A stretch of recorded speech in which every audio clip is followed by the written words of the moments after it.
Përshëndetje të gjithëve. Mirë se vini në këtë episod të podcastit Gjithçka fillon nga ti. Do gënjeja nëse do e dija cili numër i podcastit është, po bën më shumë se një vit që është shkëputur podcasti dhe nuk kam sjell më seri dhe të ftuar, për arsye nga më të ndryshmet. Por e ndjeva që duhet të rikthehesha me këtë gjë kaq të veçantë, e cila godet në zemër. Është një nismë shumë afër zemrës për mua si Jona, sepse sa herë unë jam ringritur në jetë, pasi jam rrëzuar. Dhe sa herë më kam avancuar më shumë në jetën time, kam nis nga unë, nga vetja, nga brenda. Dhe mendoj që më shumë se kur shqiptarët ka nevojë për biseda të sinqerta, midis njerëzve, figurave publike, po dhe njerëz të thjeshtë, të cilët në fund të ditës janë nëna me fëmijë, familjar, prindër, që mundohen ta shtyjnë para jetën në më të mirën e mundshme. Dhe e ftuar për sot është një njeri i tillë, nën, bashkëshorte, vajzë e guximshme, femër e guximshme, e cila ngjason shumë kujton veten time në rrjetet sociale, është vetvetja dhe flet për çdo temë që janë në zemra, për çdo temë që e shikon që duhet folur, jo vetëm për ato që publiku duhet trokasi. Është shumë ndryshe nga mentorët e tjerë që ne shikojmë aty në rrjetet sociale dhe për këtë arsye rikthehemi fuqishëm me podcastin Gjithçka fillon nga ty me Helgën. Në vazhdim biseda që do bëjmë me Helgën, do sjelli shumë këndvështrime interesante në lidhje me spiritualitetin dhe me evolimin ton shpirtëror në këtë fazë të veçantë të evolimit të njerëzimit në tokë, në universin ton. Është një fazë shumë e veçantë në nivelin e energjisë, janë gjëra të veçanta që do flasim, jo vetëm të veçanta, por gjëra që të zgjojnë shpirtërisht, dhe të japin ato goditje të nën vetdia jote që ty të duhen për të vazhduar rrugtimin tënd aty ku e kishe lënë më parë. Dhe për këtë arsye solla podcastin pikërisht në këtë moment të vitit, në këtë moment të jetës, të evolimit shpirtëror të njerëzimit. Të flasim për gjëra të veçanta, të flasim për gjëra të fuqishme, jo vetëm sot, po dhe në serit në vazhdim. Pa humbur kohë, vazhdojmë në bisedën me Helgën. Atëherë fillojmë. Përshëndetje Helga, faleminderit shumë që je sot këtu me ne. Përshëndetje Tatjana, edhe të gjithë ata që na ndjekin. Për mua është gjithmonë kënaqësi që të kem në bisedat e mia, qoftë në podcaste, në live apo në summitet, në bashkëpunimet që ne bëjmë. Në fakt, për të gjithë ata që na ndjekin, unë them kush nuk e njeh Helgën apo kush nuk më njeh mua, sepse jemi ato figurat në rrjetet sociale që përveç se dashuri edhe ja carojmë shumë njerëzit me të vërtetat e hidhura që ne shpërndajmë ndonjëherë, kështu që na njohin deri diku. Por mund të bësh një prezantim. Edhe Nuk ka kuptim pa ato të vërtetat e hidhura, se për dashuri, love and light shpërndajnë të gjithë, kështu që duhet edhe ajo pjesa tjetër. Prandaj je ti personi që unë vendosa ta rifilloj podcastin. Por një prezantim të shkurtër, kush je? Këto gjërat shkurtimisht, domethënë. Për ata që nuk më njohin, unë isht një mentore biznesi që ndihmoj studentët e mi për të filluar për të punuar online, për të krijuar biznesin e tyre online, për të patur sukses në rrjetet sociale, për të formuar strategji mbi bizneset e tyre, etj, por e gjithë kjo nuk mund të shkonte në tipin dhe në karakterin tim dhe në pasionet e mia pa e ndërthurur, sigurisht me anën spirituale dhe veçanërisht me anën somatike, e cila ka të bëjë me relaksimin e sistemit nervor, me relaksimin e emocioneve, me të qenit më produktiv, me shërimin e traumave apo besimeve të ndryshme të limituara që ne mund të kemi lidhur me biznesin, mbi mënyrën se si funksionojnë, por qoftë edhe në jetën në tërësi. Edhe një nga pasionet e mia më të mëdha sigurisht është zgjimi dhe rritja e vetdijes tek njerëzit të cilët duan dhe e pranojnë gjithmonë këtë gjë, dhe prandaj ne zhvillojmë edhe summitet së bashku, kemi zhvilluar shumë masterclasse, do të vazhdojmë të zhvillojmë gjëra të tjera të reja, kështu që thelbi ky është, përveç se zhvillimit profesional, i cili është shumë i rëndësishëm në ato gjërat që unë bëj, padyshim zhvillimi personal zë një pjesë tjetër shumë të rëndësishme dhe të ndërthuara këtë së bashku krijojnë atë punën që unë shfaq çdo ditë në rrjetet sociale. Është shumë e bukur. Në fakt, mendoj që një mentor i kompletuar është ai që i ndërthur të gjitha nga pak edhe arrin të paktën atë zbulimin e vetes së vet, se nëse ti nuk e ke bërë atë rrugën në zemrën tënde, si do mësosh dikë ta bëj rrugën në zemrën e vet, që të zbuloj ato ndjenjat më të larta. Dhe kjo është diçka shumë e bukur dhe e veçantë. Do futemi në ujëra të thella. Do notojmë pak thellë. Unë jam gati, për atë kam ardhur këtu. Nuk kam ardhur për biseda si përfaqësore, kam ardhur për biseda të thella, edhe prandaj jam në podcastin tënd. Janë këto bisedat e thella, Helga, që nuk bën me mendje, po bën me zemër. Ti thjesht je, unë e quaj si një një shtyllë drite ku shkarkohen Mm. informacionet e larta. Dhe prandaj është shumë kënaqësi në fakt që të bëj këto pyetje, kaq të veçanta, mezi po pres të fillojmë. E para, si do e përkufizoje ti këtë realitet ku ne jetojmë? Ma ke nisur me pyetjen e parë që unë mund bëja historira. Ë? Mund bëja historira me pyetjen e parë, aq shumë. Jepi.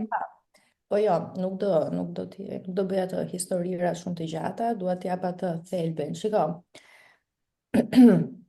realiteti ku ne jetojmë është i perceptueshëm në forma të ndryshme për secilin nga ne, për secilin qenie që jeton në këtë planet bazuar në vetdijen e tij. Por një nga gjërat më të rëndësishme që unë kam zbuluar me eksperiencën time është që secili prej nesh në këtë realitet jeton në një hipnozë, e cila quhet hipnoza kolektive. Dhe hipnoza kolektive është ajo çka ne shohim çdo ditë. Forma se si ne funksionojmë, prioritetet tona, mënyra se si ne e perceptojmë jetën, gjërat të cilat kanë rëndësi për ne në jetën tonë. Dhe po të shofësh edhe po të bësh një checklist të gjithë njerëzve se çfarë bëjnë në jetën e tyre, ajo checklista është e gjitha e njëjtë.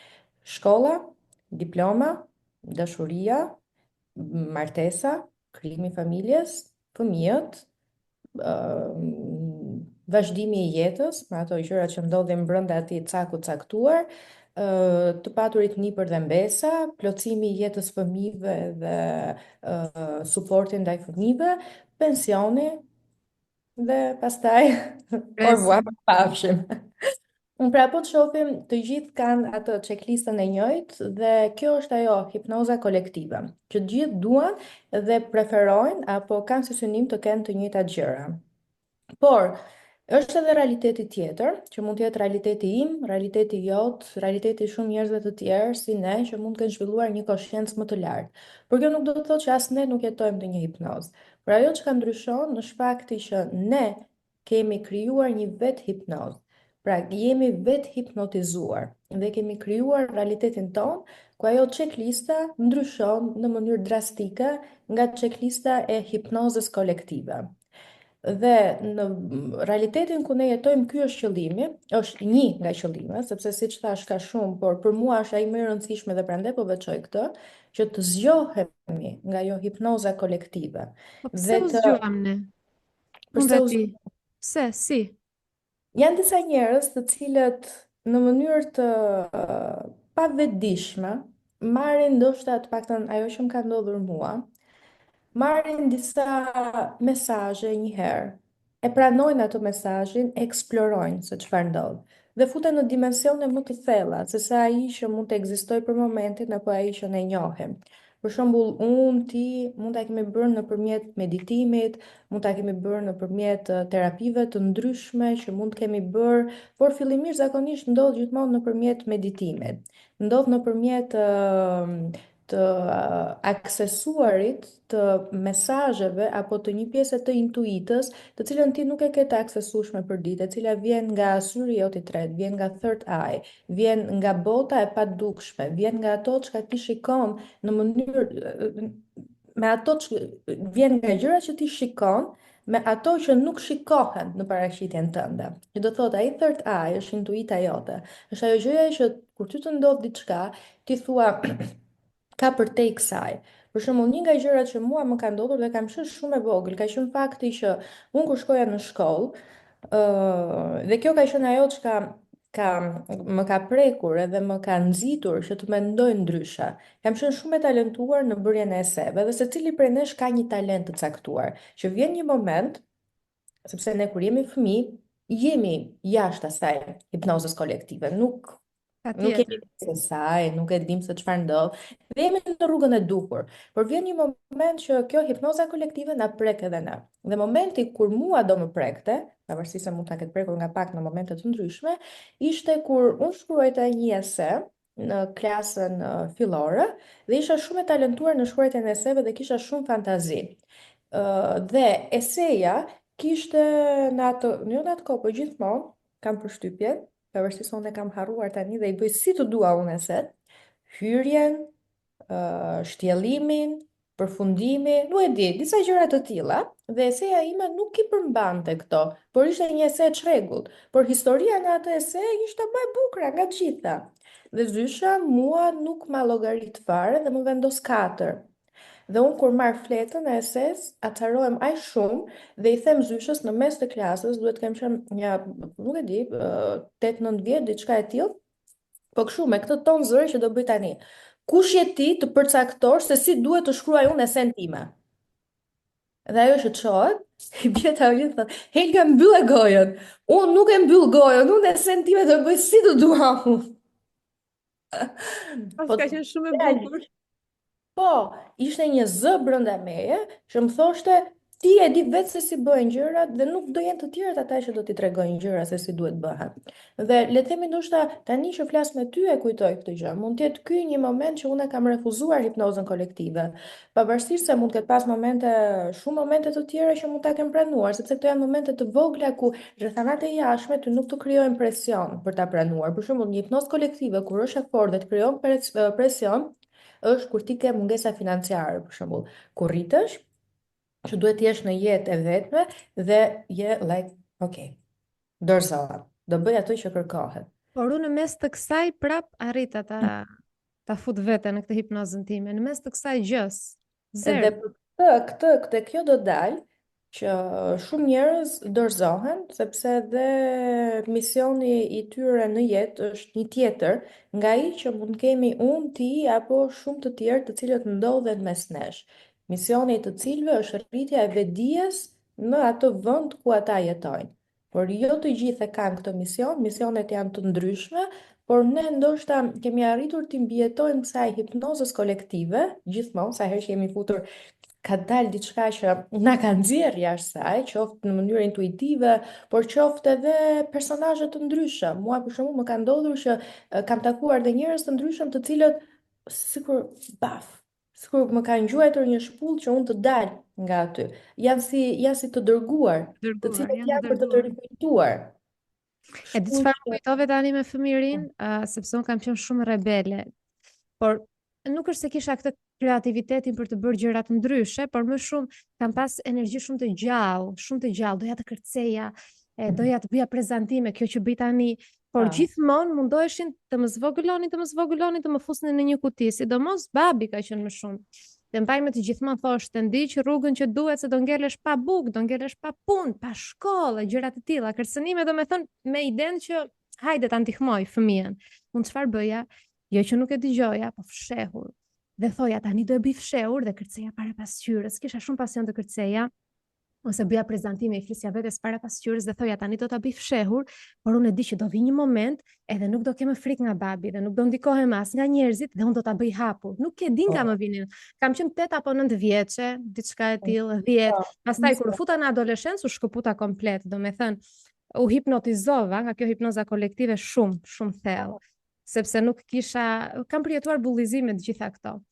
Kam Por përshtypjen se, po më fal. jo, do thoja këtë, por ka të dërguar, ata të dërguarit që theti ka gjithmonë njerëz, situata, intuita më shumë, sinjale, ëndra, thirrjet e brendshme, ai zëri që ti thua kush më foli. Hmm. Gjon të kujton her pas here. Do thosha që gjatë adoleshencës mendoj që është pjesa ku secili prej nesh futet në hipnozë. Është test. Adoleshenca për mua është si një test. Do me thënë, deri në një moshë të caktuar, unë kam qenë kështu siç thua ti. Do thënë që nuk ishte gjë që mua ma hiqte atë gjë që unë kisha nga mendja, kurse në adoleshencë çuditërisht dhe unë përjetova të njëjtën gjë si ty. U zhyta në hipnozë. Ndoshta është shoqëria, ndoshta fakti që ne përpiqemi t'i pëlqejmë njerëzve, Ajo ndoshta është fakti që përpiqemi të ndjekim modën, shohim dikë me cigare, duam ta pimë dhe ne cigare, shohim të tjerët që pinë kafe në mëngjes, në pikë të mëngjesit, adoleshentët para se të shkojnë në gjimnaz apo ulen nëpër kafe në orët e mësimit, pra edhe unë jam zhytur në atë hipnozë. Dhe janë pikërisht ta njerëzit që të fillojnë dhe të nxjerrin. Për shembull, unë deri në një moment të caktuar isha, do të thënë, edhe përpiqesha që, do të thënë, e kuptoja që kishte diçka që nuk shkonte me mua, por nuk e gjeja dot rrugën për të dalë. Se ke parasysh të zhytesh për vite kur je e në di, adoleshencë. e di. Dhe unë mund të them që kam dalë tërësisht nga jo hipnoza në momentin që kam takuar Jan. Jan ka qenë një nga ata personat që unë e quaj shpeshherë të dërguar, jo për të më nxjerr, po e ke parasysh për të më dhënë atë shpullën që çe ti duke bërë këtu. Ndërsa për mua, dikush ishte vajza, kur linda vajzën, më shkundi, më zgjoj. Ah, Vajza ishte e dërguar dhe këtë nuk e kam thënë ndonjëherë publikisht, thjesht më erdhi tani që po bisedoj me ty. Momenti i parë çdo nën ndoshta kur lind fëmia, momenti që del fëmia nga trupi dhe shikon për diçka, ah, nuk e di, por gjëja e parë që un kam parë ka qenë vajza me syt të hapur, duke më parë mua drejt në thellësinë e shpirtit. uala. Dhe atëherë unë nuk e kuptoja çfarë më thoshte, por Mhm. tani që ditë lexoj energji, tani e përktheva në fjala të shikim. Erdha jam këtu. Më pa dhe më tha erdha jam këtu. Dhe sa herë shikoj në sy më kujtet ai shikim gjithmonë. Më Oh. zgjoj, më nxori nga hipnoza, më zgjoj, më futi në rrugën time, për mua ishte vajza. Tani Mm. ti the ke diçka shumë të bukur. Ti the që disa shpirtra mund ta kenë pjesë të misionit, domethënë të misionit është e shkruar deri diku le ta quajmë, dhe disa të tjerë ndoshta nuk e kanë pjesë, por Helga, sa është Mhm. në dorën tonë dhe sa është e shkruar në rrugtimin e një shpirti? Shiko, unë kam pas menduar deri para gjatë vitit fundit mua më kanë ndodhur shumë gjëra, të cilat më kanë ndryshuar shpirtërisht, psikologjikisht, ndoshta edhe fizikisht, dhe kisha gjithmonë disa mendime të cilat ishin shumë strikte. Fatin e bëjmë ne. Dhe nuk ishte e padiskutueshme për mua që fatin e bëjmë ne. Por me kalimin e kohës dhe me gjithë këto ndodhit, e kuptova diçka që është shumë e rëndësishme. Fatin e bëjmë ne, por ne na janë dhënë në dorë disa energji për ta luajtur këtë fat. Pra, kur ne vim në këtë botë, vim, le të themi, me ndoshta shumë njerëz nuk e kuptojnë këtë që unë them, por vim me një kontratë. Shpirti jon ka nevojë për të marrë disa gjëra në këtë botë, në këtë jetë ku vjen. Dhe rrjedhimisht disa gjëra janë të destinuara për të që të ndodhin. Dhe që këto gjëra të ndodhin, shpirti ynë ka nevojë për energji dhe frekuencat që ta përmbushin këtë misionin e kësaj gjëje. Dhe unë këtë e kam zbuluar akoma dhe më shumë duke futur dhe më thellësisht duke studiuar human design dhe astrologjin. Pra, për të përmbushur qëllimin ton, ne kemi nevojë për energjinë e duhur për ta përmbushur. Dhe ajo energjia jonë është e shkruar që në momentin që ne lindim, është e përcaktuar për secilin individ. Dhe është sikur ti ke në dorë një tuf letrash dhe është në dorën tënde tani ta luash atë lojë. Dhe është shumë interesante, sepse e kam kuptuar këtë gjë thellësisht, kam një mikeshën time që ka lindur në të njëjtin ditë me mua, në të njëjtën orë me mua, dhe deri në një periudhë të caktuar të jetës sonë, para adoleshencës, ne kemi patur të njëjtin rrugtim. Por gjërat që na kanë ndodhur në jetë dhe rrugtimet e ndryshme, përjetimet e ndryshme, energjitë e ndryshme me të cilat ne jemi përballur, kanë influencuar dhe kanë ndikuar energjitë tona origjinale, kanë ndikuar atë, le të themi, nuk dua ta quaj fatin, po dua ta quaj ato energji, atë, s'më pëlqen fjala fat, dua ta zbulsoj fjalën fat me energji, me të cilën ne kemi ardhur fillimisht në tokë. Pra, ato takime me njerëz, ato eksperienca jetësore që ne kemi marrë, kanë influencuar originalitetin ton, thelbin ton, gjë që është okay, sepse përballja me njerëz të ndryshëm, me energji të ndryshëm, na bën ne që të krijojmë trauma, na bën ne që të krijojmë eksperjenca për të nxjerrë në pa fuqitë tona më të larta. Kështu që për mua, fati, energjia, është diçka e cila patjetër që ekziston për secilin prej nesh. Dhe në këto momente, ndoshta në një të ardhmen, mendimi im mund të ndryshojë, se kam kuptuar edhe këtë që mendimet janë të ndryshueshme në bazë të gjërave që E ne vërtet, shumë. përjetojmë në jetë. Për mua dikur ishte e padiskutueshme që fatin e bëjmë ne. Por sot unë ndjej që fatin ne vim me këtë fat, vim me këtë lloj energjie që përcakton fatin ton, por forma se si ne e përdorim, përcakton se si do të jetë ky fat më pas. Qofse ne e përdorim me vetdije, atëherë ne plotësojmë fatin e përcaktuar nga ne, atë origjinalin, atë për cilën ne kemi ardhur këtu. Për shembull, unë dhe ti kemi një mision këtu. Por nëse ne energjitë tona nuk i përdorim në formën e duhur, ne nuk e plotësojmë dot fatin tonë. Ne nuk e plotësojmë dot rrugtimin tonë, por nëse ne krijojmë vetdije të lartë dhe i përdorim këto energji në formën e duhur, ne e plotësojmë në fund të jetës tonë atë mision për cilin e kemi ardhur. Kjo është forma se si unë e mendoj. Shumë e vërtet. Në fakt, po mendoja diçka pak më të thellë se sa e bukur është nëse do i quajmë energjitë origjinale që ne vim, Mm. ajo natyra jonë e vërtet si shpirt, si Mm. qëllë shpirtërore, para se në këtë trup fizik të përjetojmë ato ndodhit, shpërthimet emocionale, traumat e gjithë shka tjetër, kjo lloj energjie shumë pure, pastër, para se të vinte në këtë trup fizik, është njohur me shumë energji të tjera, për shembull, ne dhe mund të jemi njohur para se të vinim këtu. E diskuton ti, e vë në diskutim? Po aty do të dalë, po prit ta bëjmë pak interesante për ata që na ndjekin. Ka suspensë. A ti lëm pak kështu në prit. Okej. Dhe është aq e bukur sa ajo pjesa që ne themi është e shkruar, thjesht është e përcaktuar kur këto dy energji mendoj unë do takohen prap. Dhe pjesa më e bukur është që mua nuk më ka ndodhur me shumë njerëz kjo.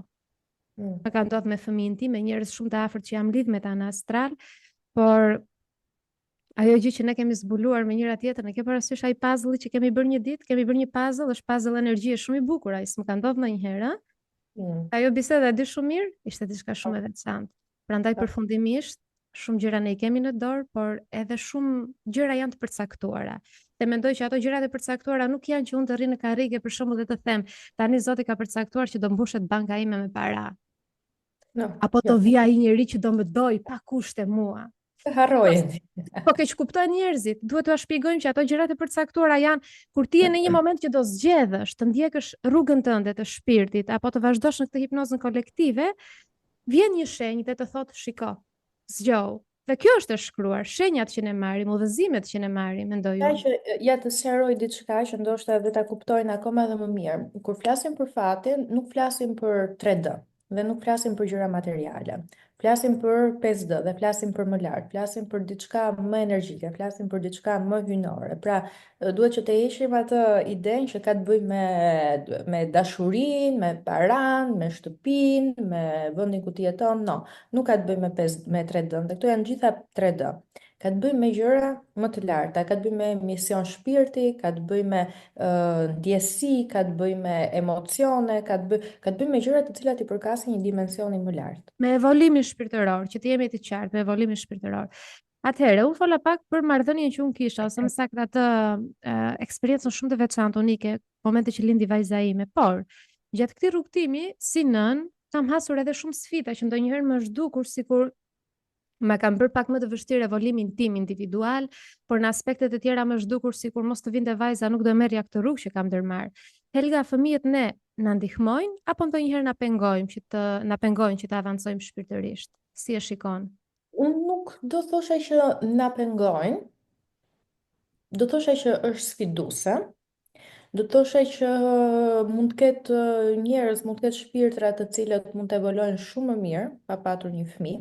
Dhe shpesh herë kam parë, kam dëgjuar, përjetoj çdo ditë, qoftë edhe për trajnimet e mia, njerëz të cilët kanë fëmijë dhe fëmijët i kanë penguar totalisht zhvillimin e tyre personal. Pse? Sepse jetojnë në një vetdije të ulët. Dhe ndoshta do jetë, unë do e them ashtu siç unë e ndjej. Por nëse një njeri është në një vedije të ullët, operon në botë, është brenda asaj hipnozës kolektive që ne përmendëm, dhe sjell në jetë një fëmijë, përveç të gjithë problematikave të tjera që ai mund të ketë në jetën e tij, që është i pavetëdijshëm, që nuk e kupton se çfarë ndodh thellësisht, ai mund ta kuptojë se çfarë ndodh në atë 3D ku ai jeton. Patjetër se shikon lajmet, shikon gjëra, komunikon me njerëz, s'po flasim për këtë. Flasim gjithmonë për më lart.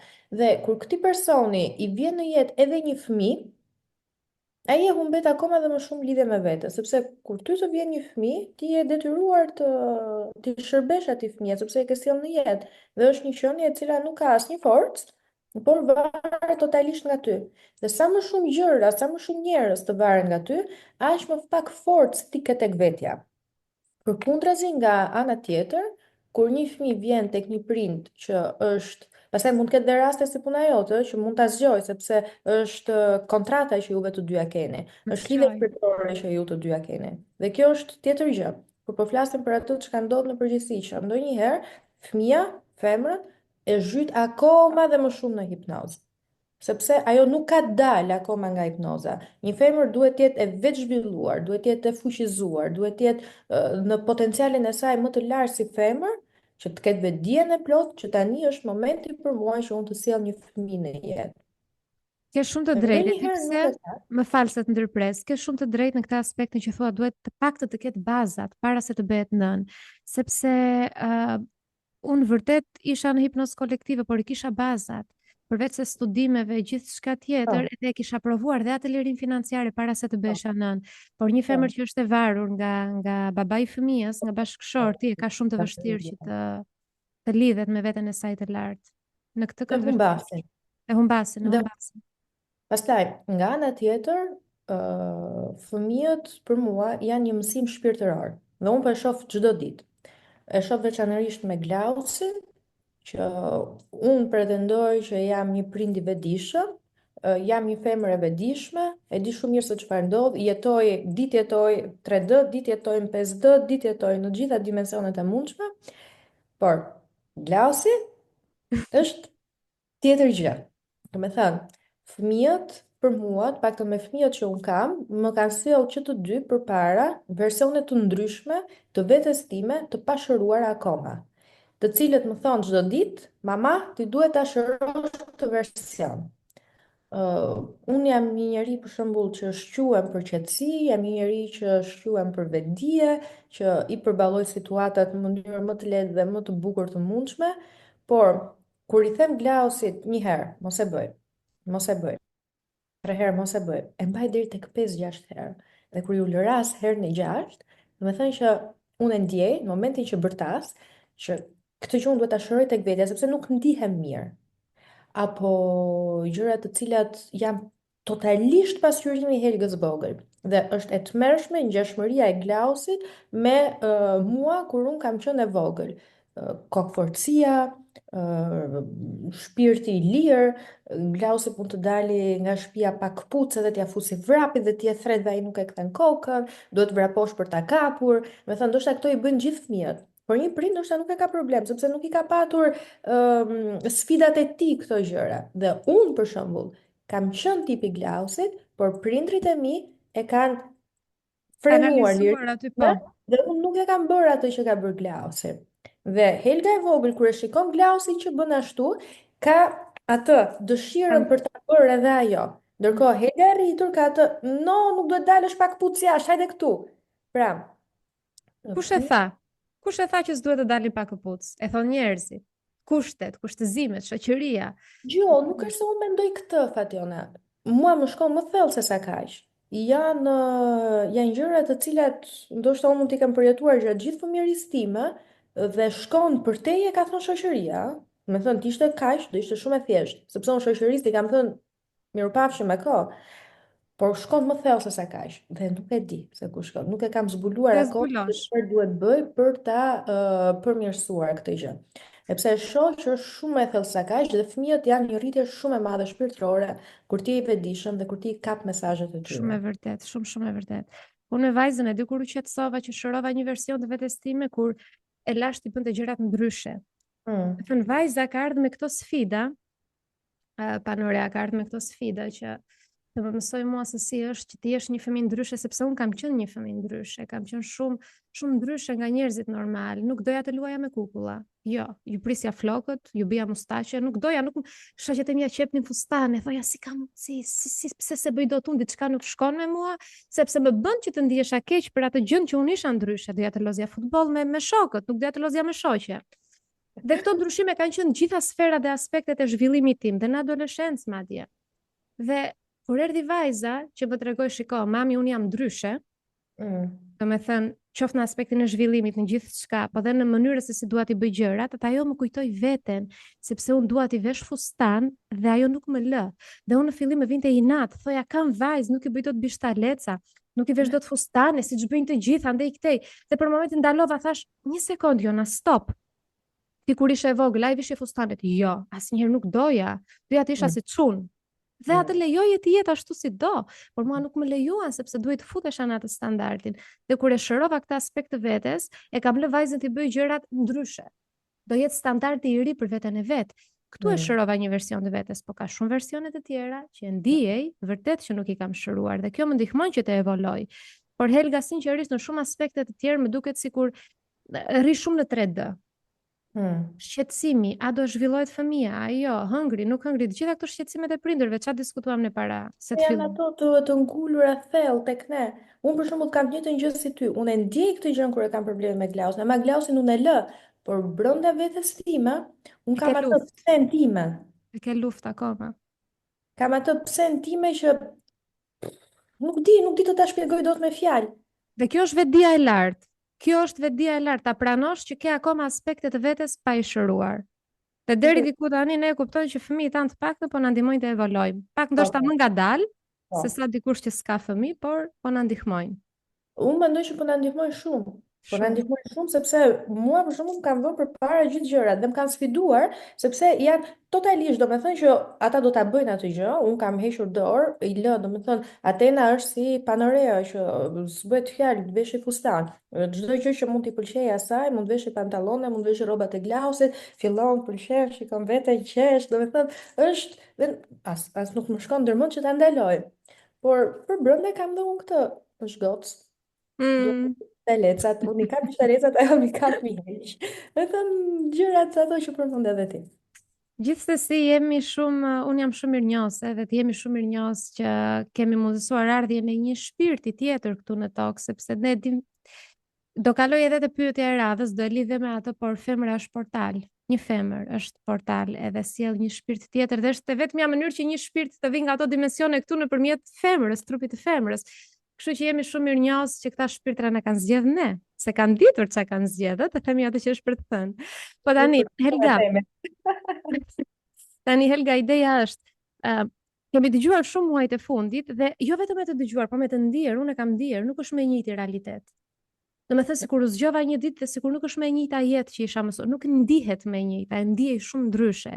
Dhe dikush e quan New Earth, toka e re, evolimi, epoka e re e njerëzimit, epoka e re e qenies shpirtërore, do me thënë këtu në tokë. Tani, vërtet themi New Earth, po prapun këtu jam zgjuar, jam ulur në të njëjtën karrige, kam të njëjtin trup, në të njëjtën tavolinë, në të njëjtin qytet, të njëjtat fytyra shikoj, por në të vërtet nuk ndihet një lloj. Si ta bëjmë këtë diferencimin? Sepse e dim që kemi kaluar në New Earth, por kur hapim syt jemi akoma në Old Earth. Si? Po sepse ne do të jetojmë gjithmonë në 3D. Do të jetojmë gjithmonë në këtë gjë që ne shohim. Por bota e re nuk ka të bëjë me atë çka shohim, ka të bëjë me atë çka ndjejmë. Ka të bëjë me evolimin ton shpirtëror dhe me evolimin, por gjithashtu dhe me evolimin psikologjik, por edhe me evolimin fizik, por edhe me evolimin e gjërave që ndodhin rreth e përqark nesh. Për shembull, edhe po të futemi pak në më shumë detaje, qoftë edhe të 3D-s, do të shohim që shumë gjëra janë ndryshe. Për shembull, evolimi i inteligjencës artificiale, evolimi i teknologjisë. Kto janë shenjat e njohur që shumë njerëz i tremben këtyra. Por duhet ta zhvillojmë ndoshta edhe pak më pas, më gjatë, po dua të ndalem një herë këtu.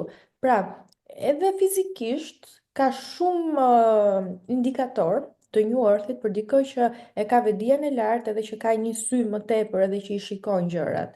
Por ajo çka është e vërtetë është fakti që nuk ka të bëjë me këtë vendin ku ne jetojmë, por ka të bëjë me vendin që ne përjetojmë, ka të bëjë me energjinë tonë dhe ka të bëjë me frekuencat tona, ka të bëjë me zhvillimin tonë shpirtëror. Është bërë një luftë e gjatë për zhvillimin shpirtëror për shekuj me radhë. Dhe dallimet midis tyre janë për shembull në New Earth, njerëzit punojnë, lodhen, përpiqen gjithmonë për të arritur lirinë e tyre financiare, përpiqen gjithmonë, jo për të arritur lirinë e tyre financiare, ndoshta shumë se kanë këtë koncept, përpiqen për të Në Old, mbjetëruar. në tokën e vjetë. Older, Në po, Old, po. tash New Earth pa dashje Të nju, ndoshta. prandaj mos të keq kuptohen. Okej, në Old Earth, në tokën e vjetër, në mënyrën se si toka e vjetër ka funksionuar. Pra, në tokën e vjetër, njerëzit përpiqen për mbjetesë, sepse kanë jetuar në frikë. Në tokën e re, njerëzit kanë kthyer vetdijen dhe kanë kuptuar që frika nuk është gjë tjetër përveç se një iluzion i krijuar për t'i mbajtur njerëzit nën tutelën e pushtetit, për t'i mbajtur njerëzit nën kontroll. Në New Earth njerëzit nuk punojnë vetëm për të bërë para, por e dinë që paraja vjen në bazë të frekuencave që ato kanë. Sa më shumë ti trisësh frekuenca, sa më shumë ti të shprehësh veten tënde në formën më autentike të mundshme, aq më shumë para do të kesh. Dhe parat nuk janë asnjëherë një problem në një person i cili jeton në frekuenca të larta, por janë një mjet që na ndihmojnë për të jetuar më mirë dhe për të patur në jetën tonë ato gjëra. Në Old Earth, për shembull, njerëzit mund të kenë një problem shpirtëror dhe mund ta lënë më njanë atë problem dhe thonë nuk ka problem se rregullohet. Por në New Earth Ose njerëzit e dinë, ose nuk ka problem se kam hallet e tjera tani më të po, rëndësishme. por Ha? në New Earth njerëzit e dinë që çdo problem fizik që ata kanë në atë tokën e vjetër, në Old Earth, vjen si pasojë e një problemi shpirtëror që ata kanë, qoftë edhe sëmundje. Në Old Earth, për shembull, njerëzit për çdo sëmundje sado të vogël që mund të kenë, qoftë një dhimbje koke, qoftë një dhimbje fyti, qoftë një egzem, lëkurë, do shkojnë direkt dhe do të marrin ilaçe tek doktori. Por në New Earth njerëzit e dinë që gjitha këto probleme vijnë si pasojë e diçkaje e një energjie e cila nuk përputhet me të vërtetën tënde. Kur ty të dëm koka, do të thotë ndoshta që ti ke nevojë për të pushuar. Por në Old Earth njerëzit nuk e lejojnë veten të pushojnë sepse kanë shumë punë për të bërë. Nuk e lejojnë dot veten të Mm. pushojnë sepse nuk i jep pronari leje për të marrë një ditë pushim. Por në botën e re, njerëzit kanë krijuar vetdije që duhet të krijojnë këtë lloj lirie për t'i dhënë vetes mundësinë për ta jetuar jetën në bazë të rregullave të tyre, që dhe kur janë të smur, të dinë ata se si sillen me trupin e tyre, të dinë ata se si respektojnë trupin e tyre. Të krijojnë për shembull medikamente sa më të shëndetshme pa patur nevojë për medikamente të cilat mund çrojnë diçka, por mund të prishin diçka tjetër. Ka shumë ndryshime të cilat duhet të jesh në një vetdije shumë të lartë, siç unë po e përmendja gjithë kohës për t'i kuptuar edhe për t'i ndjerë. Por thelbi është ndoshta për dikë që do të kuptojmë, a jam në tokën e re apo jam në tokën e vjetër. Për mua çdo person i cili ka nisur rrugtimin e tij personal, rrugtimin e tij shpirtëror, është sikur t'i ketë hyrë trenit për të shkuar në atë destinacion të ri. Pra, nëse një person që po na dëgjon, po sheh podcastin ton, ka bërë një nga trajnimet e tua, një nga trajnimet e mia, ka marrë pjesë në një summit, ka dëgjuar, ka lexuar diçka, është sikur ka vënë këmbën në këtë tren që po niset drejt një bote të re. Dhe te kjo botë e re jo të gjithë do vinë, jo të gjithë do futen. Jo të gjithë do kenë mundësinë që ta shijojnë, jo të gjithë do kenë mundësi ta prekin, sepse e para punës duhet një zemër shumë e hapur. Çfarë do të thotë me zemër e hapur? Që ndoshta dikush që ta dëgjon, dhe më dëgjon mua që flas këto, do thonë çika kjo do të thotë që e ka zemrën e mbyllur dhe nuk e ka kapacitetin për të kuptuar përtej asaj që nje në përditshmëri. Dhe për dikë që nuk e ka kapacitetin për të kuptuar, nuk mund të futet dot në një botë të tillë, nuk mund ta perceptojë. Por jo vetëm zemrën, edhe mendjen. Kështu që disa do të mbeten pas. Dhe Dhe disa diçka, dhe diçka, momenti që dikush hipën në atë tren, sepse po më vinte ky informacioni dhe është diçka shumë e bukur, ai tren mund të ndalojë në shumë stacione. Mund të jetë një ndalesë në atë stacionin e gjykimit të kolektivit, pra kolektivi mund të ta gjykojë vazhdimisht që ka hipur në atë tren. Dhe ai ndoshta nga presioni i madh psikologjik vendos që të zbreste ai stacion. Treni do vazhdoj do eci. Ai ndoshta te vagoni i fundit vendos sërish të hipi prap. Do me thënë ta kapi momentin e fundit se e kupton që ai gjykimi nuk është se ka ndonjë ndikim vërtet, por ka njerëz të cilët nuk zbresin te ai stacion dhe ja kursejnë vetes këtë ngadalësi le ta quajmë apo vonesë në të shkuarit në tokën e re në New Earth. Por gjithmonë në lidhje me tokën e re mendoj që është shumë e rëndësishme që nëse do vërtet që të shkëputesh emocionalisht nga toka e vjetër, duhet të lësh mbrapa shumë valixhe, se ti nuk hipën dot ai treni me 200 valixhe, çfarë të kanë dhënë të tjerët, bindjet, traumat, bllokimet, pasiguritë. po të shkarkohesh përpara se të hyposh. Po ka edhe diçka tani që ne lidhëm me këtë trenin dhe do të Mm. shumë e bukur. E di si e ndjej unë këtë trene? E ndjej si një tren i cili nuk ka fund, nuk mbaron. Mhm. Edhe sikur kushdo është pritur të hyjë aty. Qoftë edhe ata që ndoshta nuk e kanë as zemrën as mendjen e hapur për momentin dhe jetojnë në errësirë. Do vi dhe momenti i tyre, ndoshta jo në këtë jetë, por në një jetë tjetër, sepse fundja çdo shpirt është këtu për të evoluar, për të përmirësuar. Ndoshta në këtë jetë ata thjesht nuk janë të vetëdijshëm dhe nuk arrin dot E të di ku më hypin. solle tani? Por do të vijë momenti që do të hypin. E di ku jemi tani? E ke parasysh atë stacionin? Mm. Gri, metalizzato. Matrix, ai treni, aty më çove tani. Treni, njerëzit që hipin, inteligjenca artificiale që është pyetja e radhës. Ku na çove o Helga? Ne thamë do jemi pak këtu me këmbë në tokë. Ku na Nuk çove? e që do ngrihem, pastaj në fund do vim prap. Kështu që imagjinoj atë trenin, kështu që vetëm lëviz, dikush mund zbresi, ka mundësinë të hypi prap kur të doj. Pse? Sepse ai tren ose ai destinacion apo kjo tokë e re ka një gjë që e ka parull, e ka gjën kryesore. Dikush është? Hm? Uh, Notaj Le të nuk them është, unë. je më thuaj. No, jo. Ajo është unconditional love, dashuria pa Ah, kushte. Për këdo që hypën zbret, nuk hypën tani, do vi kur të jetë momenti i ti. e Unë kështu e, vërtet, unë kështu e e perceptoj. vërtet, e vërtet, është, unë e kam shijuar atë lloj dashurie pa kushte, është shumë e bukur. Madje s'kam dash të kthehem fare më këtu. Ka thënë nuk dua të rri aty lart. Është gjithë kjo dashuri. S'kam dash të kthehem, e pastaj u kujtova, thash ke sjell një fëmijë, duhet ta arritësh, kështu që ktheu. Është Hmm. dashuri pa kushte. Edhe këtë po përpiqem Kam edhe ne në përjetuar të 3D. njëjtën gjë. Kam Po për... përjetuar të njëjtën gjë si ty dhe mesazhi im ka qenë që ti je këtu për një arsye, ndryshe s'do ishe këtu, do ishe nëpër qiej, kështu që duhet vish këtu dhe duhet të shërbesh asaj gjëje për cilën ti ke ardhur këtu. Mhm. Duhet të qëndrosh deri në fund besnik asaj gjëje dhe të japësh dashurinë tënde pa kushte. Tani, te toka e re, është shumë gjëra të reja, do me thënë, jo vetëm këto gjërat në nivelin e energjisë, që ne i shikojmë të manifestuara në materien fizike, shumë ndryshime, madje Helga mua më duket ndonjëherë sikur kalojnë të njëjtë rrugë dhe them, po kjo pema nuk ishte këtu dje. Do me thënë, shumë gjëra të çuditshme më ndodhin, nuk e di atë ka ndodhur dhe ty, edhe në gjërat në 3D, edhe në 3D, ose Po, them ndonjëherë, po ajo gjëja që ishte ku është, ose shkoj për shembull te është e çuditshme, shkoj te librat e mi që kam që lexoj për do me thëmë për zhvillimin tim, dhe shikoj një libër që unë se kam blerë, them nga doli këtu, gjëra shumë të çuditshme, që manifestohen dhe në 3D, por, diçka shumë madhore, tash më na çove te Matrix, sepse për herë të parë te Matrix e kam parë, në 2003-shin dhe fliste mhm. për inteligjencën artificiale, dhe ne tani në 2025 po e jetojmë shumë fuqishëm. Çfarë mund të na thuash? Mendon që është në shërbim të Mhm. njerëzimit, na afron me misionin ton, na largon, na pengon, si mund të ta shpjegosh shkurtimisht për ata që na ndjekin?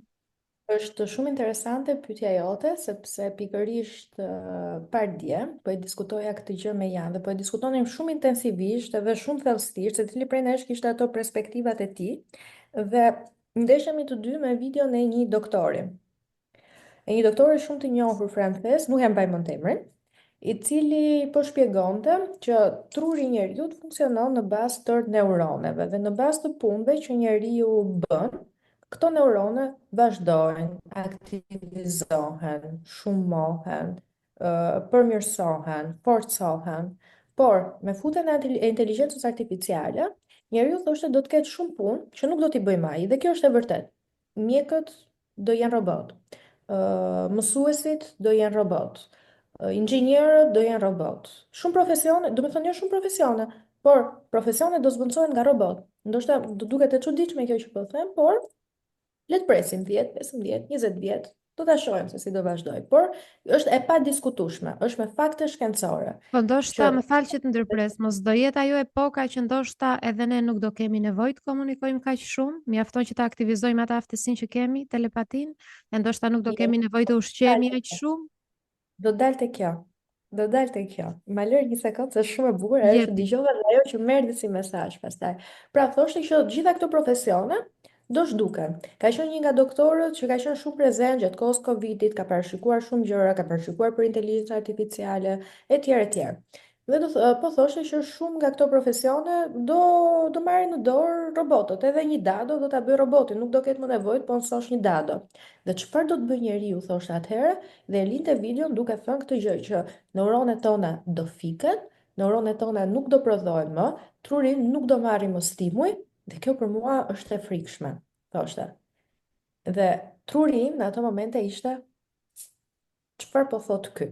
Me thënë, ok, është vërtet një doktor, është vërtet një mjek, që ti mund t'i besosh për shumë gjëra, por në atë moment mund dha indicia tjetër që njerëzit mund të jenë shumë inteligjent, mund të jenë shumë të zgjuar, por vështrimi i tyre është të stakuar deri në një pikë.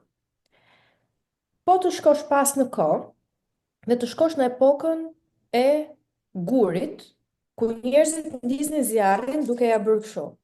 Neuronet e tyre prodhoheshin për të ndihmuar këtë proces, për të ndezur zjarrin në këtë formë, për të gjuajtur, për të përgatitur ushqimin, për të mbijetuar në kushtet më të vështira të mbjetesës, dhe neuronet e tyre kanë qenë për atë punë. Por me kalimin e kohës filluan duke u zhvilluar dhe neuronet të Për tjera disa ju fatkeqësisht ende jo, kanë ngel aty. Jo, ma beso. Kam 5 vite në Instagram, në rrjetet sociale, ma beso. Neuronet e disave kanë ngel akoma aty. Nuk i kam shirë nga jeta ime, por ajo që desha të thosha është e vërtet që inteligjenca artificiale do bëj ka shumë gjëra, është e vërtet që shumë nga neuronet tona do fiken, por njerëzit do aftësohen për të shkuar në origjinën e tyre të vërtet, tek empatia, tek komunikimi telepatik, tek gjëra të tjera që neve as nuk na i pret mendja sot, tek udhëtimet astrale, tek zhvillimi shpirtëror, tek kreativiteti. Njerëzit do rikthehen tek arti, njerëzit do rikthehen tek vlerat që përbëjnë vërtet vlerat njerëzore. Njerëzit kanë punuar, pse? Për arsye frike, për të shpëtuar veten e tyre nga sëmundja, nga vdekja, nga papunësia, nga varfëria. Pra, njerëzit, neuronet e tyre deri më tani kanë punuar për të mbjetuar, nuk kanë punuar për të bërë expansion, nuk kanë punuar për të zgjeruar, nuk kanë punuar për të qenë më të vetëdijshëm, nuk kanë punuar për të qenë më me shumë njohuri.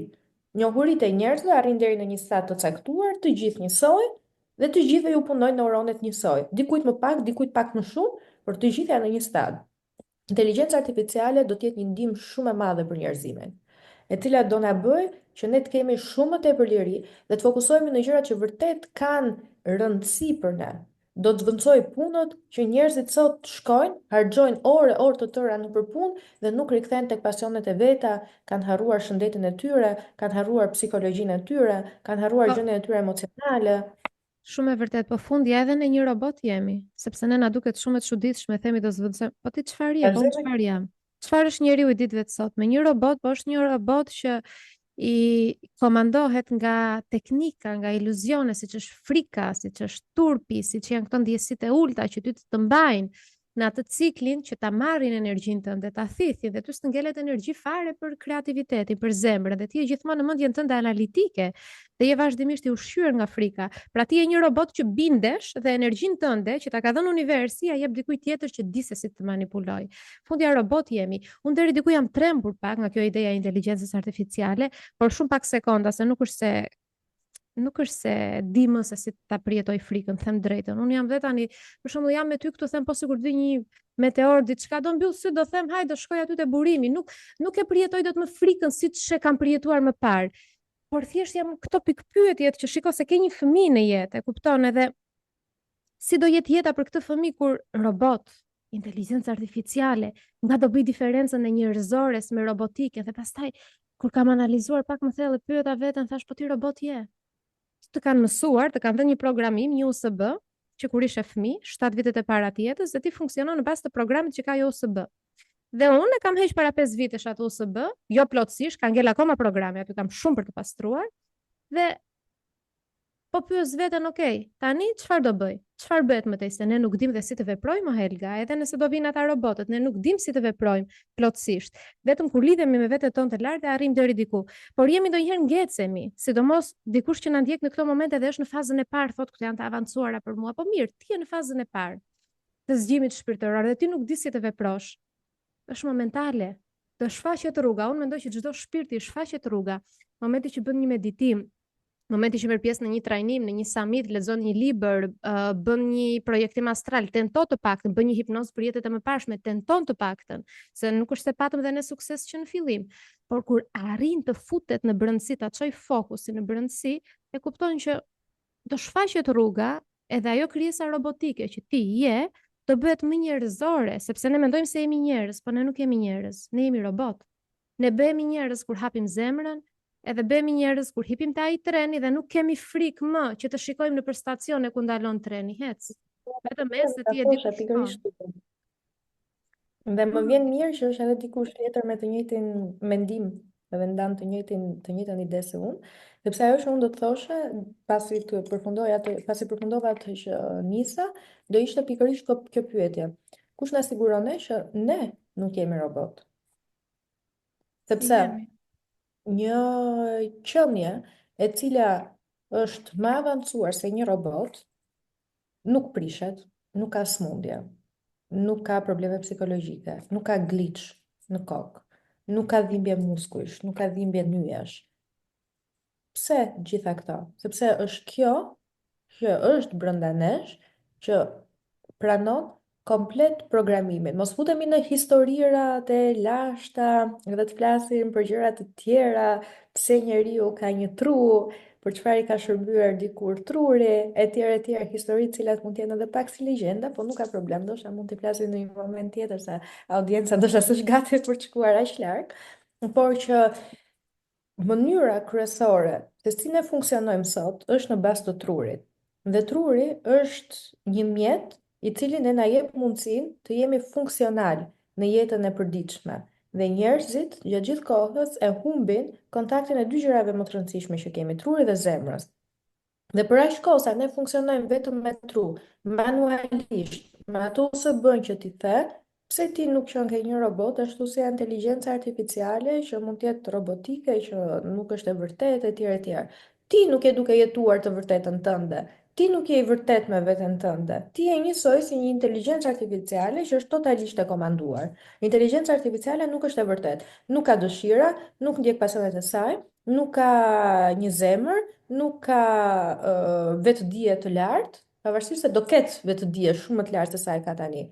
Kur ti je njësoj me të, dhe po ta marrësh paralelisht, ka të njëjtat kritere. Dikush mund të jetë shumë i mirë në shkollë, mëson gjitha gjërat shumë mirë, bëhet një mjeshtër i teknologjisë, bëhet një mjeshtër në fusha të ndryshme që dikush mund të operojë. Por nëse ti nuk operon nga zemra dhe nëse ti nuk i koordinon të dyja këto bashkë, kur është ndryshimi jot nga roboti dhe nga njeriu? Pra nuk ka asnjë ndryshim. Ndryshimi vjen kur ti e kthen vetdijen tek vetja, lidhesh me zemrën, hap mendjen, hap këtë mjetin që ke në kokë, por nëse ti e mban të mbyllur, ti je thjesht një robot si inteligjencë artificiale dhe kaq. That's it.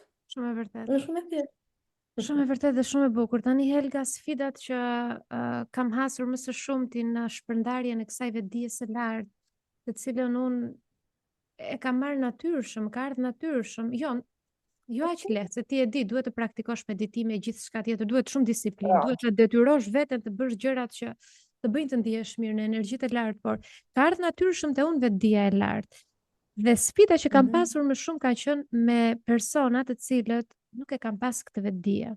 Tani, do gënjejmë nëse do themi që nuk është problem, nuk është problem fare që njerëzit komentojnë negativisht, që njerëzit sulmojnë, e di që nuk është problem, por në aspektin e shpërndarjes së dritës së vetdijes së lartë që ne duam të shpërndajmë, që kemi mision, e ndjejmë ta shpërndajmë, dhe ne e dim pse kemi misionin dhe jemi kujtuar për shumë gjëra që janë do na quajnë të çmendura, nëse e themi tani dhe nuk është nevoja ta themi është diçka e jona shumë për zemër që do e themi në një moment tjetër, por ideja është këtu. A janë shqiptarët gati?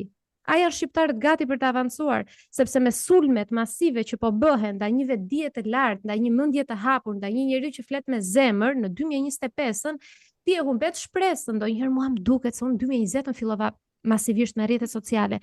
Më duket mbas 5 vitesh sikur kam më shumë tani vetdije të ulët sepse para 5 vitesh. Shumë duket mua.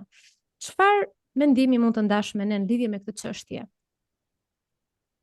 Shiko, është e vërtet kjo që thua ti, që deri diku mund të prekin, dikur, tani, absolutisht, por ajo çka unë do konsideroja si pyetje që do ta bëja ty për shembull, është a jemi ne gati? Sepse ata s'do jenë kurrë gati. Jo vetëm shqiptarët, por askush në botë. Qoftë shqiptarët, qoftë diku në përbot, njerëzit kanë nevojë për diçka që ti tërheqi vëmendjen, që ti intrigoj, që ti bëj të ndihen keq. Dhe në momentin që ti i intrigon, që ti bën të ndihen keq, ti ke tërhequr vëmendjen e tyre dhe ti ke zgjuar brenda tyre pikpyetje. Ti ke zgjuar në mënyrë të pa vetëdijshme tek ata diçka që nuk ka ekzistuar brenda tyre. Mendon ti se dhe ata që komentojnë keq kur dëgjojnë diçka të çuditshme apo diçka të çmendur nga ato që po flasim ne nuk e vën veten pikpyetja? E vën, por nuk do t'i hyjë në vesh as tani, as pas një viti, as pas 10 vjetësh, por do vi një moment që pak nga pak, dëgjoj tani, dëgjoj pastaj, dëgjoj më vonë, do t'i intrigoj edhe do t'i zgjej brenda tyre diçka që nuk ka ekzistuar tek ata.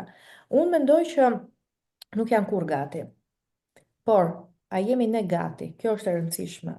Në momentin që ne jemi gati, aty do të ketë njerëz të cilët do të jenë të hapur dhe do pranojnë. Do ketë njerëz të cilët do jenë të mbyllur dhe nuk është momenti i tyre për të pranuar. Kështu do, për mua është okay, edhe dikush që nuk e kupton, edhe dikush që më shan, edhe dikush që gjykon, edhe dikush që thot budalliqe pafund. Sepse kam arritur në atë gjë që e kuptoj që është ato ka zgjedhur. Ashtu ka zgjedhur, është zgjedhja e tij, do të shaj, por mua nuk më prek.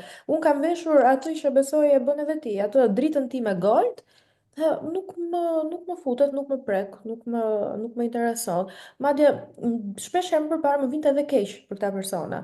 Sot nuk më vjen as keq. Do me thënë, jam kthyer në një shuq që nuk kam asnjë lloj ndjesie. Ti mund të më flasësh, mund të lexoj diçka në Instagram, nuk kam absolutisht asnjë lloj ndjesie dhe është shumë e çuditshme. Do me thënë fare zero. Kjo duhet. Kjo duhet bërë. Kam Unë zero ndjesie. unë në E di pse tha Tona? 2024. Sepse di çfarë kam menduar përpara një vite ca më përpara, e kam patur shumë të vështirë, jo shumë të vështirë, por më ndikon të le të themi deri diku sepse thosha po bëj gjithë të punë, këta nuk kuptojnë. Me thënë kisha ato gjërat që ndoshta mund të kenë kaluar edhe ty në përmendje. Dhe përjetova një burnout. Që edhe këto njerëzit ishin një pjesë, një përqindje e vogël, 10% e atij burnoutit tim të madh, por që s'ishte një përqindje e rëndësishme, por gjithsesi ishin pjesë e atij burnouti. Dhe kur e te kalova, thash, what the fuck? Do me thënë, të vrasën mendje se çfarë mendojnë ata, unë jam duke bërë gjithë të punë, jam duke shpërndar Zvogëlosh gjithë ti njëritë e mia. dritën, Jam imagjino. duke Jam duke shpërndar gjithë dritën time.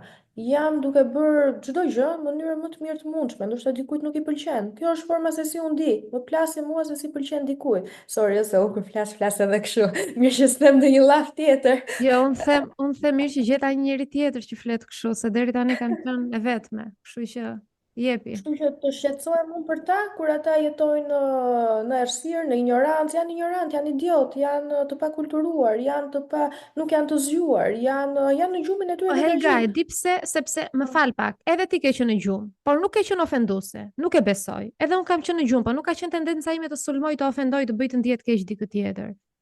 Ata janë një rang tjetër, mendoj, unë ndonjëherë më duken si krijesa pa shpirt. Nuk më duket sikur kanë një shpirt, më duket sikur janë një robot bosh, ata lloj njerëzish. Po tani edhe unë, edhe ti e dim shumë mirë që në këtë botë nuk ekzistojnë vetëm shpirtra si joni, por ekzistojnë edhe qenie të tjera, të cilat janë të lidhura me energji negative dhe me energji të errta, që pengojnë që frekuenca e botës të rritet. Dhe janë pikërisht këto energji të cilat rriten nga energjia jonë kur ne ju japim vëmendje. Ndaj unë e kam marrë shumë qartë mesazhin që Helga mos i jep më vëmendje energjive të errta, sepse ato thjesht ushqehen nga ty. Kështu që le të më shkruajnë, le të shajnë, le të bëjnë çfarë të duan. Unë thjesht nuk i konsideroj më dot, jo sepse i kam thënë unë trurit ti mos i konsidero, Vjen por natyrshëm. zemra ime nuk ma ndjen ta konsideroj, sepse dikur i thosha trurit mos i konsidero, por ma ndjen të zemra prekesha. Dhe edhe pa i shkruar, se unë nuk i ktheja kur përgjigje, i dërgoja energjinë, e ushqeja. Kurse sot është sikur diçka më ka bllokuar zemrën, nuk kam asnjë lloj empatie. Nuk kam asnjë lloj empatie apo ndjeshmërie ndaj tyre. Është e bukur Ja, kjo. vetëm ndaj njerëzve të cilët unë e shoh që janë aty në shërbim, ndaj teje, ndaj personave të tjerë të cilët sjellin diçka të mirë në botë, ndaj personave të tjerë të cilët i shoh që mund të jenë edhe negativ, por ka diçka brenda tyre që e kanë programim, nuk e kanë aq të keqe. Pastaj këta të tjerë nuk s'më prekin fare, po fare. Është shumë e bukur kjo, shumë e bukur. Unë në fakt kam marrë lloj-lloj komentesh, jo shumë në krahasim me sa bën në rrjetet sociale, por e kisha mbajtur veten safe një periudhë kohe. Domethënë çfarë kisha bërë, mundohesha ra shpreh asaj gjës që bëjnë shumica e njerëzve që konsiderojnë mentor, që ofro atë që ata janë dakord. Dhe ishte një periudhë kohë që ofroi informacione shumë sipërfaqësore dhe nuk isha unë ajo. Domethënë i kisha mbyll të gjitha ato gjërat e veçanta të thella dhe ofroja gjëra që mund t'i gjejë në Google, gjëra që mund t'i lexojë në gazetë, gjëra që mund t'i lexojë te një mentor tjetër. Dhe e pyeta vetëm pse po e bën dhe atë periudhë nuk merrja komente negative, e kuptova pse. Mm. Kisha zvogëluar dritën time që ti përshtatesha kolektivit, deri në momentin që ka marrë mesazhin më ekstrem ndonjëherë, sepse ofendime sa të duash. Nuk Mm. më e njoh veten time, di kush jam, por në momentin që mora një mesazh Mhm. lidhje me fëmijën që Mhm. të ta marrë Zoti diçka të tillë, aty e kuptova që nuk janë njerëz ignorant, por janë shpirtra që kanë një attachment, një lidhje me burime, energjie shumë të errta. Po. Dhe çfarë bëjnë, tentojnë që të sulmojnë dhe i vetmi sulm që mund të më bëjnë, se mua sulmi nuk ma bëjnë dot drejt për drejt. Si do ma bëjnë sulmi drejt për drejt mua apo ty apo çdo personi që ka dritë të fortë. Dhe janë shumë njerëz që kanë dritë të fortë. E vetmja mënyrë është kjo, që të sulmojnë duke tërheq vëmendjen tënde dhe duke marrë atë energjinë tënde. Dhe aty e kuptova që o po dhe në sy të më dalë, të më shikoj dhe të më thotë, nuk ma ndihen më, për sa kohë unë e di kush jam dhe e di çfarë jam duke bërë. Edhe kjo mbrojtje e energjisë që ti ke bërë për zemrën është diçka shumë e bukur, sepse mënyra më e lartë, më e lartësuar e vetdijes është kur ti nuk reagon as pozitivisht as negativisht. Ti je aty dhe vëzhgon, kjo është shumë e E të them fuqishme. diçka që ndoshta mund të të ndihmojë edhe ty. Secili prej nesh është një star seed. Dhe ne vim nga burime të ndryshme energjetike, planetore, etj etj. Ndoshta ai do shpesh shumë larg dhe thotë, iku Helga, e hapi burimet." Dhe në këtë, në gjithë këto dimensione që ekzistojnë, në gjithë këto yje, në gjithë këto star seed, ka të tillë që the ti që kanë këtë dritën e bukur, që vinë në tokë për të shërbyer njerëzve, për të rritur vetdijen e tyre, për të rritur frekuencat e tyre. Dhe ka dhe të tjerë që vinë nga starësit të tjerë, të cilët kanë energji të errta, që kanë energji të cilët duan të dëmtojnë. Ajo çka unë kam realizuar, kam kuptuar, është që frekuenca jonë e starësitëve nga ne vim, është një frekuencë shumë e lartë, shumë hyjnore dhe asnjëherë nuk mund të krahasohet me atë energjinë e errët që ata kanë. Ata mund të kenë një forcë shumë të madhe, por forca jonë është më e madhe, jemi më hyjnor, jemi më afër burimit.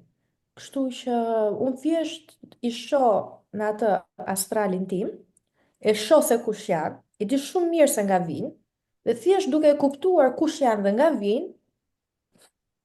Nuk ja vlen, nuk ja vlen. Shumë e bukur.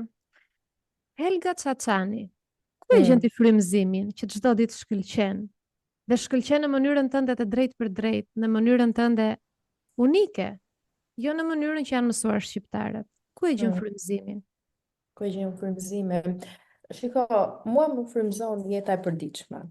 Mua më frymëzon çdo gjë që më ndodh në jetën e përditshme. Më frymëzon një diskutim që mund të kem me ty. Më frymëzon një diskutim që mund të kem me Jan. Më frymëzojnë këto sfidat që mund të kem me fëmijët. Dhe një nga burimet kryesore nga unë e marr frymëzimin janë lidhjet e mia me gjëra shumë më të larta, astrale, ekstradimensionale, lidhja me veten time të lartë, lidhja me star seeds, me familjet e mia hyjnore, në ato gjëra të cilat njerëzit ndoshta nuk i perceptojnë dot për momentin, do vi një ditë që do t'i perceptojnë dhe do kuptojnë shumë mirë se çfarë do të thotë.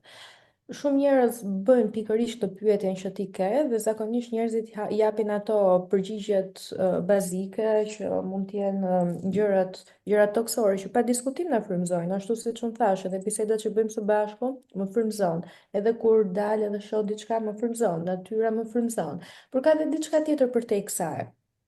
Dhe ajo ku unë frymëzohem është që kur unë ulem përpara kompjuterit apo ku jam përpara telefonit dhe dua të bëj diçka që t'ju përcjell njerëzve një mesazh. E di çfarë ndjej unë Fatjona? Ndjej një dritë që del nga trupi im dhe ngjitet lart në qiell dhe lidhet me burimin. Dhe unë nëse dua të bëj diçka, unë do marr vetëm ato informacione që lidhen nga aty sipër.